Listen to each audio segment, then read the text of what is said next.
Hey guys, Red here, and welcome to another Red Interviews. And this week we have, please say your name because I don't want to butcher it. Kimlin Tran. I'm a voice actress. Yay! This time I don't have a voice actor, I have a voice actress. I am upgrading. I'm going further in life. Anyhow, so I think we should start this off by going, what have you voiced in? Let's see. I voiced for a fighting game called Skullgirls as the voice of Miss Fortune and Robo Fortune. I'm also in a game called Dust and Elysian Tale as the voice of Fidget. Most recently, you can hear me in Snipperclips. This is the voices for both Snip and Clip. Like, so that means all those gigglings as you're just like cutting yourself up and stuff. That's me. That's so dark. And no, they're fine. They can come back to life. They're practically immortal. They don't seem to mind. It's like a tickle to them. That's really dark. They're fine with it. Really, it's like they're surprising each other. They don't hurt each other. and and also, if you know anything about Afmao, I voice Nakawet, um, Aaron's mom, Rachel Eichen, and most recently, the mysterious girl Tatiana, especially in Emerald Secret. Okay, now here's my next question. Would you mind saying a few would you mind saying hello viewers in some of your more popular voices? Well, okay, so Let's just use because Afmao. it's a start off with Afmao. Yeah, Afmao voices. Just do a hello viewer in the different voices. Hello, viewers. Nice to meet you. I'm Nicolette. Hope you're having a nice day. I'm still not used to this. She's always doing the best thing that she can do. It's adorable. I do know that it's sort of like Rachel and both the Wolf Girl are pretty much close to my normal voice, anyways. So, because I do know that Rachel is just going to be like, "Good afternoon. I hope you're having a wonderful time. I have serious business to attend to." She's very serious and probably even independent. Yeah. Could you repeat the last two words again? Oh, I can't. Oh, boy. No, not No, the no, no worries. I'm about trying to. you were Oh, saying how Rachel she's Eichen is very um she's very serious. She can be kind of mean once in a while too, depending on who you are. cough Aaron. Yeah, she can. Yeah, Aaron and so on. Oh, So like, oh, she's so mean. it's amazingly mean though. It's not like I'm mean because I'm mean. It's mean because I care. But no, It's really catty. yeah, too. Well, wait a minute. So Nekoet is it Nekoet a She's in Diaries. Well, no. I was wondering if she was a Mifla, or am I wrong on that one? She is. She is. So the other character is Caddy. Hey. Don't mind the puns. Well, you're not pussyfooting around the matter, aren't you? I'm just Oh no, now we're just crossing into misfortune territory because she does cat puns too. Lots of cats. You're having so many cats in the street. You're going to be filled with all of them. You won't be able to know which one is going to be the pick of the litter. They're just all perfect for me. Yeah. As long as they don't go crap, because that'd be a catastrophe. Yeah. um, what about cut and slip? Kit and slip? I don't Uh, know. snip and clip. Snip and clip. I don't know if they talk. They just do little cute little, Like, you're like, and then they're sort of like, they just giggle. I'm not sure if they talk at all. But I mean, the closest thing to talking is that they go, bleh! That's the one that everyone keeps making fun of whenever they play the game. Did you die? No, he's just laughing. I don't know what he's doing. For some reason I usually hear it in the level where they do the crane game, and then they're like, yeah, I'm pressing a button, and it's like, yeah, you're picking up the button. They're like, okay.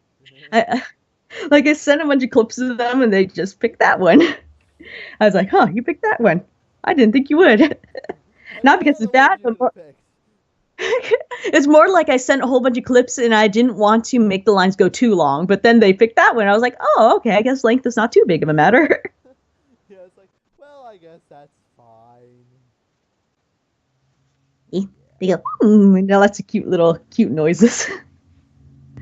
Okay, so I'm gonna say this flat out. I don't mean to like come across as rude to anyone, but I've heard of very flirty, and when you said um, cute noises, half me wanted to go just like your voices. Oh, But like yeah. that's my flirtatious side just coming out. So there is Oh, that. that's Oh, sorry. no worries. Yeah. Okay. So my next question is: so we already went over what you've done and who you are. So my next question would definitely have to be: how did you go about becoming a voice actor for these very popular things? Let's see. It's a really long journey because I do know that when I started, I thought I was going to be a writer. I thought I was when I was a kid, I wanted to be a doctor. I was like, nah. Then I thought I was going to be a writer. A job exploration survey said I'd either be a taxidermist or a magician, but I decided to explore what voice acting was all about in a career exploration class sort of thing called the senior project for high school. And so in that senior project, what you do is that you basically interview people working in the field to understand what the career is all about. You job shadow them so you can see them in their work environment. You have to learn everything about the career, all the things that they like and don't like, because you need a more realistic perspective on the matter. And what happened was that I job shadowed a voice actor, saw that what he did wasn't just a job for extroverts, because it turns out he was an introvert too. And I was an introvert, and I thought, oh, okay, this is a career that involves practice, skill, craft. You have to practice all of this. There's a process to it instead of just doing funny voices. Because when I watched him work at a recording session, I could tell that it was a very methodical process to it. Sure, it's very organic at the same time because he had to pull in the emotion, make the jokes land, that kind of stuff. But at the same time, the director kept on asking for adjustments here and there so they can get the perfect line, not just an okay line on the matter. So after that, he said I needed more voice actors to job shadow, or at least I need places that where voice actors could work so I can get more insights on my project. And he recommended that I not job shadow if I could, but it's sort of like at least interview some people working at Bang Zoom Studios in Burbank. And what happened there is that I did get to job shadow for a bit, watch another recording session, talk to the people who worked in production, who explained that the process around the voice actor, like how to cast the talents, what they look for, what skills they look for when they cast for talents. After all that, since I couldn't exactly job shadow any more people because I would need to apply for an internship there, and plus it's kind of hard to job shadow a voice actor outside the booth. Instead, what they did is that they allowed me to participate in a Wallace session. Now, what session is sort of like Wallace stands for with all actors. And what happens in a Wallace session is that they tend to have lots of voice actors in a room together, where they lay down a bed or a kind of like a solid, kind of like a wall bed of voices. So all the background voices you hear in like not even individual voices, kind of like a crowded street or classroom, all the background voices, basically to make the places feel more lived in. That's pretty much what Walla team do. And the thing is that they tend to have the people go in, record for all these characters, so 5 people can become a room full of like 30 people once they take to become a different person each time, with adjustments here and there from the director. My session lasted for 4 hours, which is actually kind of much for a beginner who's never done voice acting before. But after that, it was so much fun that I really wanted to keep voice acting after seeing the recording session, participating in one. And since I couldn't wait at the same time, if I couldn't take any classes at school, I basically practiced online. And on occasion, they would call me in for future Wallace sessions. And yeah, I just kept practicing online. Some projects got picked up, some of them got really popular, and some of them were just there for practice. And I just kept going, and broadening my skill, making myself skilled enough so they have a reason to call me in, isn't without just being a Walla actor.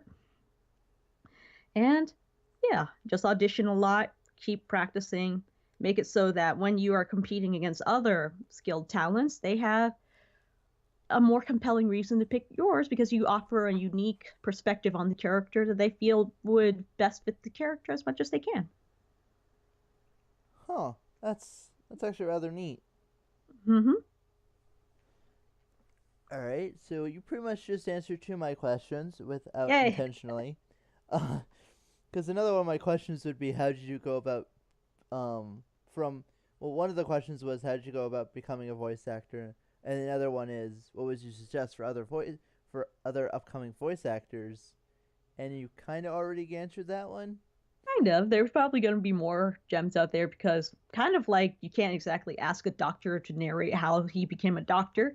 There's a lot that goes into voice acting. So I'm sure they'll be saying many more down the line in this interview. Yeah, and that's fine personally. All right. So you voice acted Cut and Slip, or no, wait, hold on, I said Snip that and name clip. wrong. Snip Snip, and Clip, clip. which is part of a game called Snip and Clip, I think it is. Snipper Um, clips. yeah. Oh, Snipper Clips. The Yep. characters is Snip and Clip from the game Yep. Snipper Clips. Yeah. Super original. High five. 10 out of 10. They're Um, fine. but Hey, they wanted their names in that title, yo. yeah, definitely. Um, but so how, like, Nintendo? Okay, so let me get just background.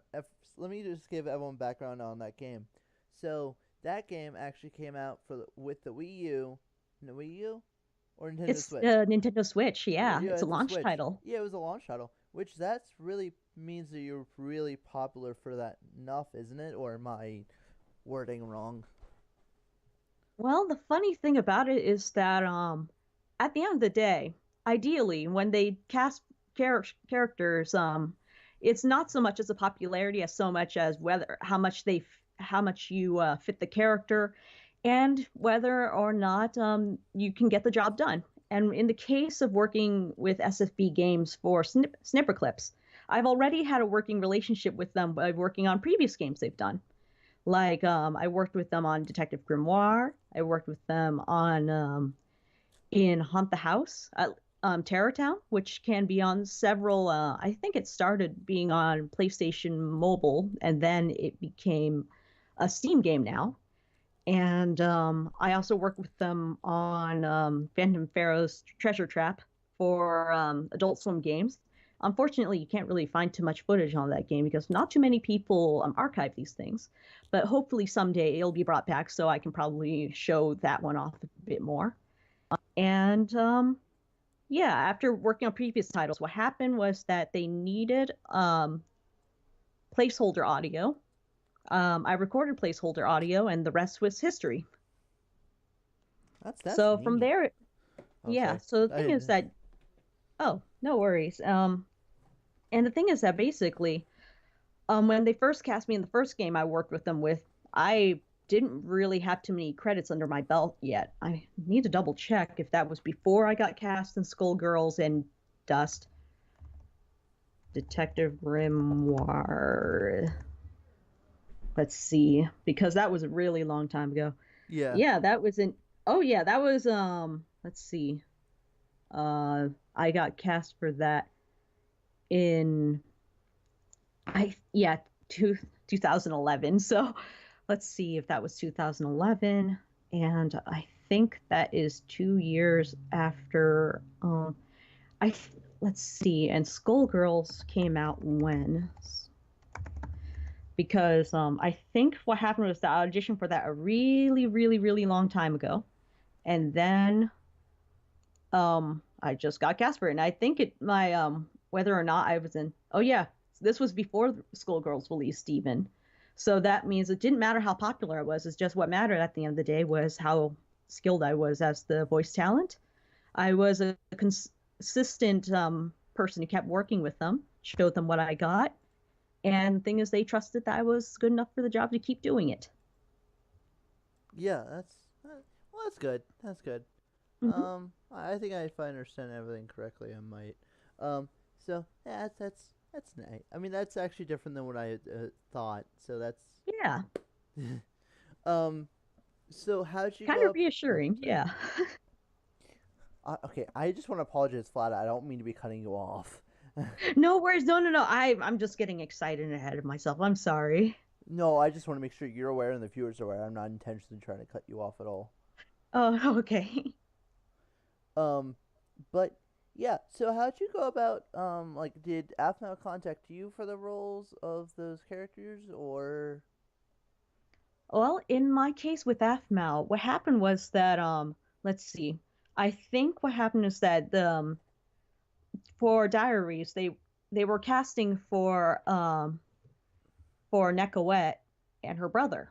And at the time, they didn't really have time to look for new talents, so they asked the people who are already in the cast if to recommend voice talents to try out for them. And in the case Kellen passed along the sides to me, and I knew about Aphmau a little bit because I knew some of my friends were already in the cast, and they made the series look really fun to work with. And Kellen just says, "Hey, I think you'd be really good for these characters, so give it a try, and we'll see what happens." And I was like, "Yeah, this looks like a fun project. I worked with lots of machinima.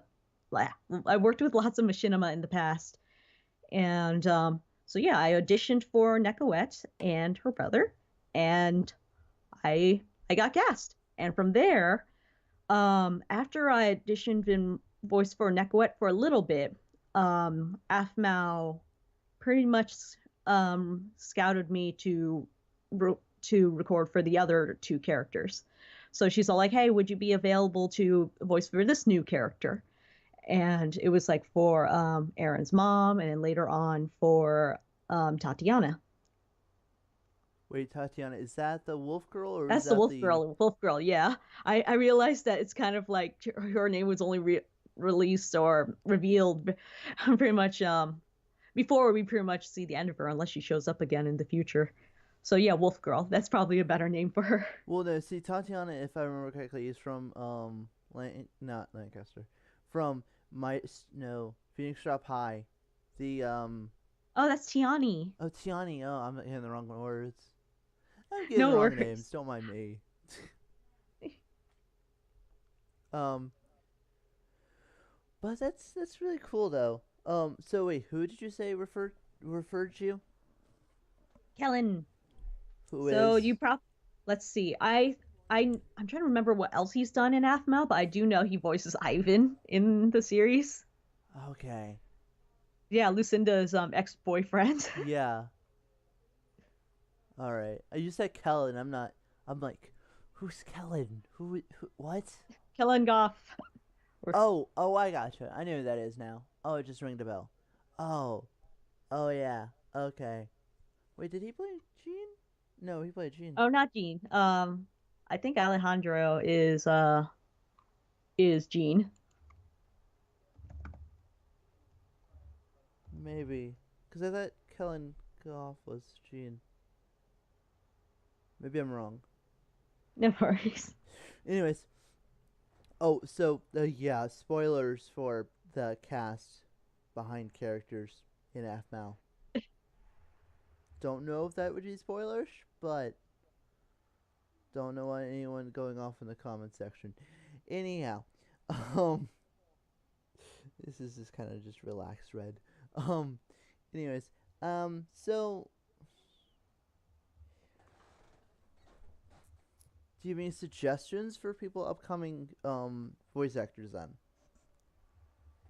What kind of suggestions? Well, like, do you have any tips and tricks and stuff for like people who want to become voice actors?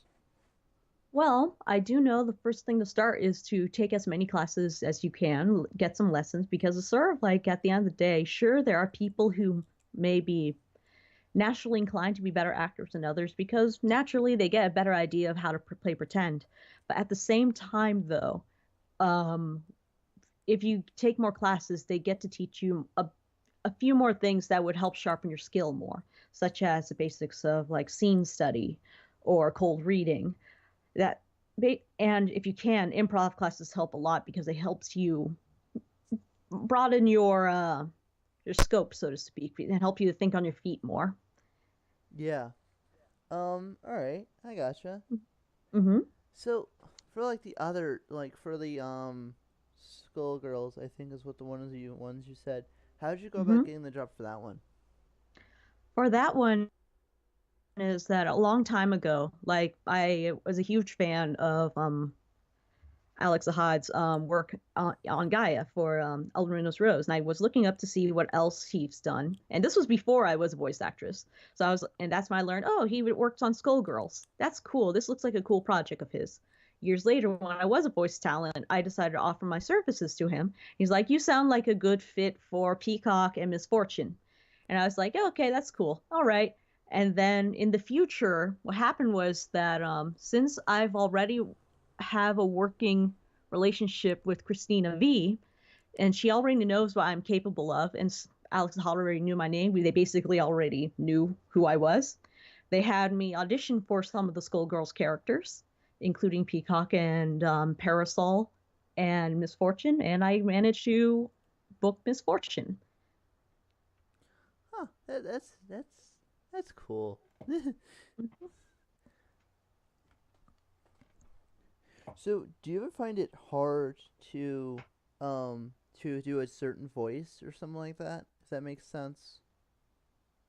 Well, I do know that there's some voices that let's see, that might be newer to the drawing board, so to speak.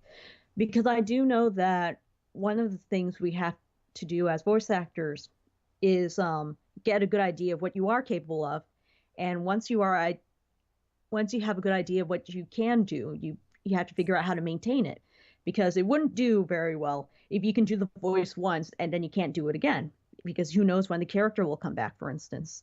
Or alternatively, the character speaks a lot and then you can't keep it up and you only get half the job done. So there are some characters that are like that are kind of screamy, so I can't do that character's lines for too long. A little bit like Granda, because she's even though it's kind of like in her case, her voice has a bit of texture to it, and it plays kind of high, but then she screams. So it's a little tricky for me to scream in a way that can sustain it. In a way, I can keep it up for a little bit, but not too much. But other than that, for most other characters, it's sort of like surprisingly enough. Let's see. I do know that strangely enough, you wouldn't believe it, but whispering actually hurts your cords more than screaming does. So it's kind of like if you have to whisper too much, you kind of wear down your throat a bit more. But for screaming, you can basically practice some certain techniques in a way that will help minimize damage to your vocal cords. Huh? That's cool. I mean, if that makes sense. Um. So okay. So have you ever had struggles getting a voice idea in your head, like exactly what they want you to sound like? Mm, I'm trying to think like like trying to like when you're auditioning for a character and trying to figure out what the client would like, or Yes. oh, okay. Well, I do know that no one can ever read a person's mind, and if they do, holy crap. Yeah. But yeah, but the most we can do is pretty much see if we can understand that in a way, acting and is a bit of a communication kind of medium, because you understand that the creator is trying to communicate this character to the audience, and the actor's job is to be that means of communication. So they have to try to understand, okay, what does this client want? And because sometimes the client doesn't always have the right words to express what they want. So they're just using what words that they have on hand. And and meanwhile the actors have pretty much have their own vocabulary of understanding what these characters are about. And so at the end of the day, we have to look at these sides and try to figure out, okay, so these are the notes that the client gave me or the creator gave me, and I have to try to figure out what would the client want. They say they want someone who is wholesome. So how do we interpret that in a way that would actually make this character wholesome, because they didn't say anything about, oh, high voice or low voice. If they do, that's great. But if they say wholesome, a person with a deeper voice could be wholesome. A person with higher voice can be wholesome. We just have to understand how to communicate this in a way, and we just interpret it the best we can. Because in the audition, at the end of the day, your job isn't so much to be the best actor ever. It helps, but at the end of the day, you're just trying to give the client options and what they are looking for. So that's why the client's all like, okay, I want wholesome. I don't know what the voice is going to be. I just want this person to be wholesome. And they listen to all these different interpretations. And then this one is sort of like, okay, I think this one best accomplishes the job. And that's the person that gets cast. It's nothing personal. It's not like, oh, this person sucks, because there has been many times, and many times, actors will tell you there have been times where they feel, you know what, I'm the stronger actor, or I feel that way. But the person who got cast basically had something that I wouldn't be able to do. Like, for instance, oh, it's a little girl. The person who's acting as the little girl doesn't have the right, the spontaneity of a little girl, but the voice is there. They're not going to cast someone who understands that spontaneity but doesn't sound like a little girl, you know? I think I understand. Yeah, so it's sort of like it's sort of like nothing personal. At the end of the day, it's pretty much these creative choices. Yeah. So it's kind of like, it's really tricky. It's basically you have to play a game of like a Pictionary, but with your voice. It's like Guess Who.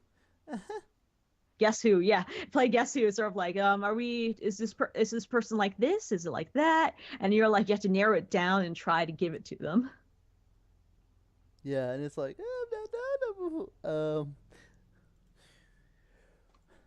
yeah. No, I just thought that was like, okay, so I can only imagine, as a voice actor, you have dealt with rejection before. Oh yeah, all the time. The thing is that let's see, how do I say this? I think this has been confirmed by at least two voice actors by now, like Roger Craig Smith, who is pretty much, I think, the current voice of Sonic, and also by Dave Fennoy, who is the voice of Lee from the Walking Dead Telltale games. And they basically, Dave Fennoy said that if you are booking 5% of what you are auditioning for, you're basically in God mode. And Roger Craig Smith has been auditioning for 11 years for this one agency and has thousands and thousands of audition samples that he saved up. And yet his IMDb only lists like 3% of them on his site. So, or on his IMDb. So basically, oh, he only booked like only 3% of them. Wow. So these are people who are way more established and experienced than I am. So that is the job. You will be rejected a lot, because at the end of the day, your job is just to provide options after all. And it's just sort of like, it wouldn't be the same. I know it hurts for a lot of people, because some people can only get the validation of being good upon being cast. But it's kind of like, you have to bear in mind that there are lots of people in the industry who, the more that they've actually are recording out there, the more they've been rejected. So just because you didn't get cast doesn't mean you did your job wrong. So yeah, I deal with rejection a whole lot. So it's kind of normal at this point. Okay, my next question is, I'm gonna also guess, as a voice actor, you've dealt with hate before and stuff like that. Am I correct in that? Oh yeah, who doesn't? That's a fair point. How do you deal Yeah. with the hate that you get dealt, per se?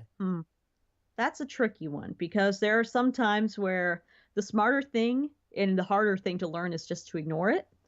But then again, there's something like the kind of like the broken window situation where, oh, there's one broken window. That means it's okay to break more windows. So I don't know. Some people respond to it because it's sort of like, well, if it doesn't get responded to, then it's kind of like, then that means it's open season. But then some people, it's kind of like, well, if you ignore it, then people have no reason to bother you because they know they won't get a reaction out of you. So it's a double-edged sword. The better thing to do is just ignore it, because at the end of the day, think about it. People are wasting their time picking on you and being upset at you.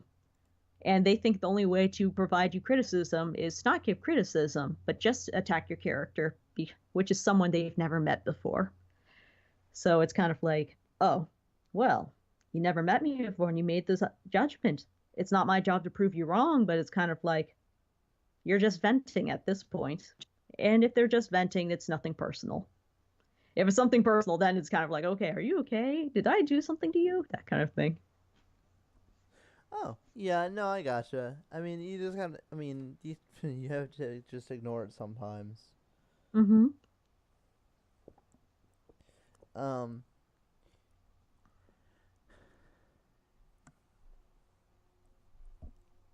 did you believe that you would ever be doing this when you were much younger? When I was much younger, I thought I was going to be a doctor, because I thought, oh, yeah, I am smart. Since I am smart, I will do the smart thing. I'll get a smart person job like a doctor. And then it's kind of like, oh, well, being a doctor is kind of cool, but working on people is different from working on stuffed animals. Okay, I'm going to be a writer. I'm really good at writing. So I wrote a lot, and it's kind of like, no, I think for some reason I'm getting much more success as an actor than as a writer. So it's kind of like, huh, who'd have thunk? In a way, I sort of saw it coming, because in class I was always the one of the students who did not like just going, and so the bunny jumped over the wall. It's sort of like, I like to make things more interesting, so I try to give more emotion and feeling whenever I read, to make the story come to life a bit more. And so I wasn't too surprised, but at the same time, it's like, huh, gee, wow, this is different, because I grew up very, very shy. I'm probably still very shy.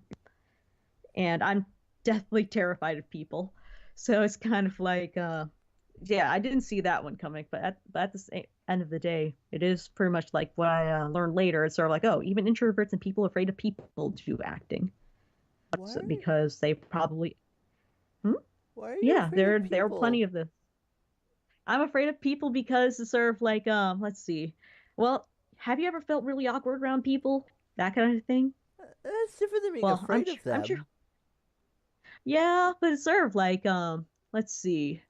Like, you feel super awkward, then you start beating yourself up, because the thing is that, I feel that people who beat themselves up a lot means that they have really high standards, and they feel like they don't meet those self-imposed standards. And then they're all like, oh no, I am terrible. I'm afraid of people. I'm afraid of messing up. That kind of thing. Oh. Oh no, I see Mm-hmm. what you're saying now. I mean, you're afraid of messing up in front of the Mm-hmm. people for them to judge you. In a way, No, yeah. I Because it's sort of like, yeah. Which is kind of weird, because in the world of acting, you mess up a lot anyways, because, well, it's like any other art form. You still have to go through a process until you get the perfect line, the perfect take, the perfect anything, because no one's perfect. yeah. It's But kind of like, which oh, is that's ironic. normal. But I feel like, yeah, it's a little bit weirder, because it's kind of like, in real life, it's kind of like, oh no, this is not a canvas. This is life, and you're just freaking out. You're like, oh no, that person will never meet me again, but this will be their only impression of me forever. That kind of thing. I think I get where you're coming from, and it's like, oh, I get it, but I wouldn't say you're afraid of people. I think you're afraid of the bad impression you might make, which I don't know how that would make sense. If you know what I mean? It's like, I'm not afraid of people because people don't scare me. It's I'm afraid of my own reactions and actions in front of people. That sort of makes sense. But then there have been times where, oh wow, I'm not sure if I want to talk about this, but it's sort of like, but people scare me too. People do scare me too. To be fair, there are very scary people out there. There are scary people out there. Have you seen them clowns?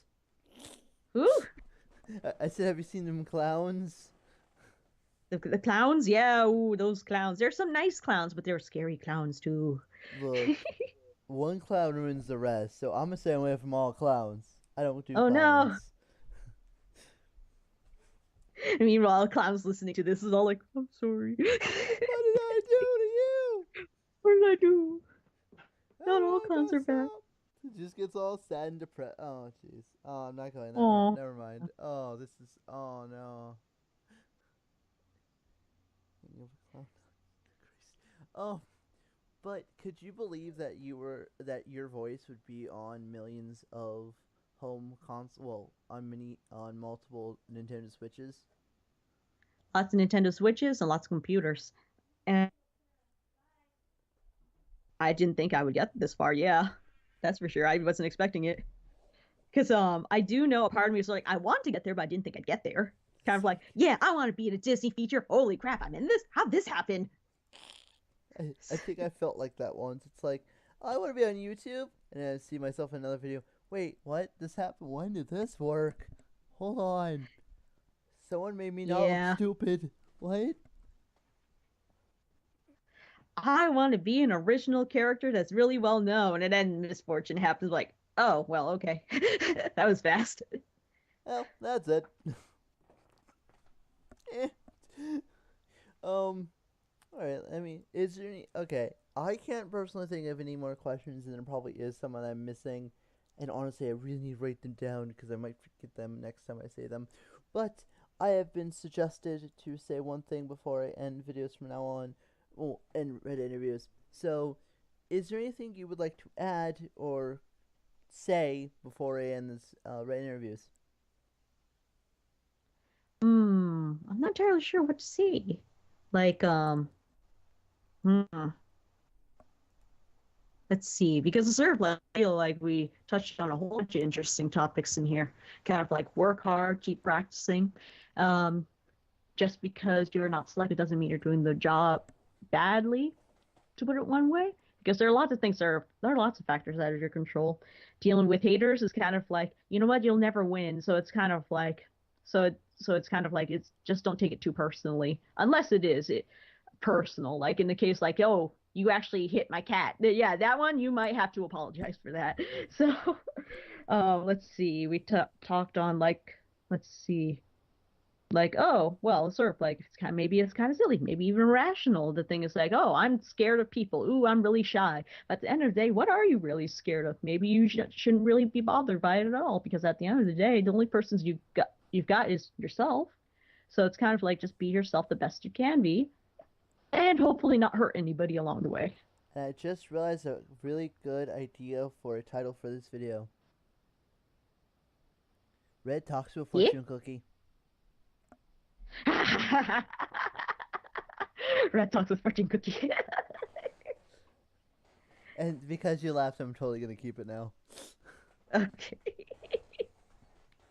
I know there have been times I say something like wise things that go, ah, crap, I'm a fortune cookie now. I mean, fortune cookies are kind of cool. It's sort of like, what are the odds out of all these fortune cookies? Oh, wait, never mind. This one is printed just like the one in the last one. Well, never mind. Yeah. I was about to say, yeah, this one's special. What were the odds of getting this really cool fortune cookie that has a smiley face on it? Oh, wait, never mind. It's printed on this other fortune cookie, too. Darn Yeah, it. it's printed on every other fortune cookies too. Plus, they taste like cardboard.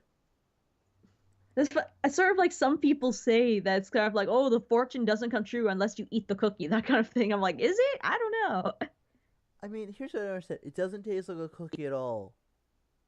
It tastes more like a sugar cone than anything. Not even a good sugar You know. cone too.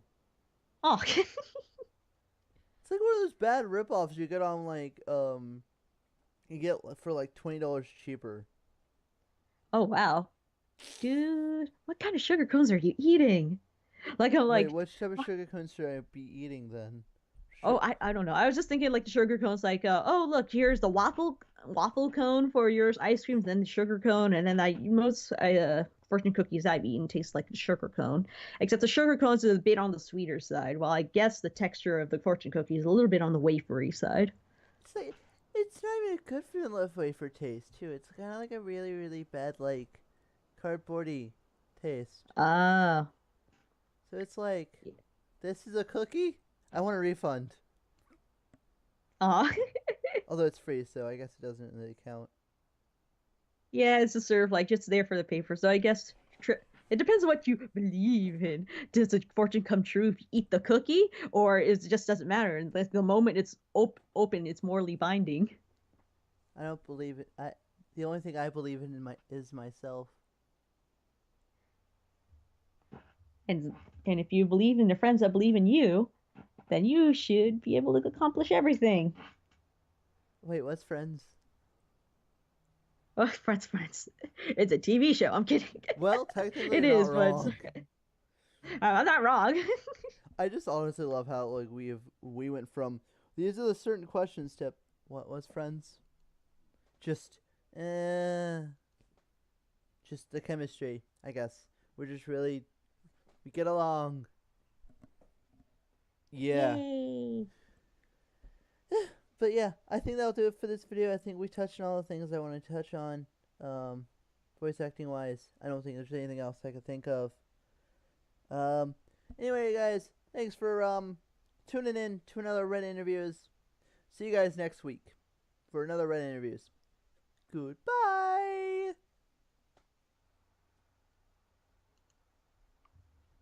You can say bye too. Yay. Oh, I thought that was that closed it out, so I'm not gonna say bye to. Okay, bye.